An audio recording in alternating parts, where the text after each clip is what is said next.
খুলনায় যেতে চাই এই পর্যায়ে সহকর্মী শেখ আল এহসানের কাছে। এহসান, আপনি এখন নিশ্চয়ই শুনতে পাচ্ছেন, হাটে বেচাকেনা কতটা জমে উঠেছে জানতে চাই। দাম নিয়ে ক্রেতা বিক্রেতারা কি বলছেন সেই সম্পর্কেও বলবেন। শাওন, খুলনার শহরের একমাত্র পশুর হাট যেটি, সেটা হচ্ছে সিটি কর্পোরেশন নিয়ন্ত্রিত জড়াগেট এলাকায় কোরবানির পশুর হাট। কিন্তু এই পশুর হাটটা এখনও ঠিক জমজমাট হয়ে ওঠেনি।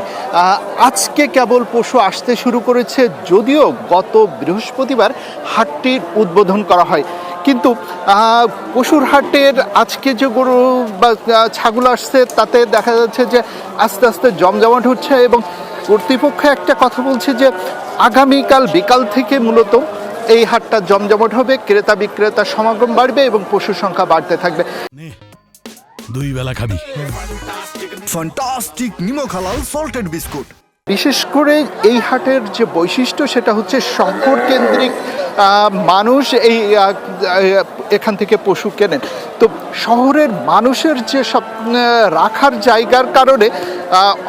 জায়গার অসুবিধার কারণে তারা কিন্তু একদিন বা 2 দিন আগে সাধারণত কুরবানি পশুটা কিনে থাকেন। সেই জন্য এখানে ঠিক 2 থেকে 3 দিন আগে গরুর হাট বা পশুর হাটটা জমজমাট হয়ে উঠবে। এখন সাধারণত যেটা দেখা যাচ্ছে যে কিছু গরু আজকে এসেছে, ছাগল এসেছে। আজকে পর্যন্ত, গত বৃহস্পতিবার থেকে আজ পর্যন্ত এই হাটে 4 দিনে 35টি ছাগল এবং মাত্র 7টি গরু বিক্রি হয়েছে। কর্তৃপক্ষ যেটা বলছে, আগামীকাল বিকাল থেকে এই হাটে বিভিন্ন জায়গা থেকে গরু আসতে শুরু করবে এবং জমজমাট হতে শুরু করবে।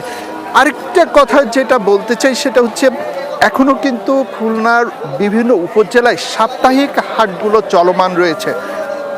এই যে গরুগুলো আসছে, সেটা সাপ্তাহিক হাটের গরুগুলো এখন বেশি উঠছে বা পশুগুলো উঠছে, সেখানে কেনাবেচা বেশি হচ্ছে।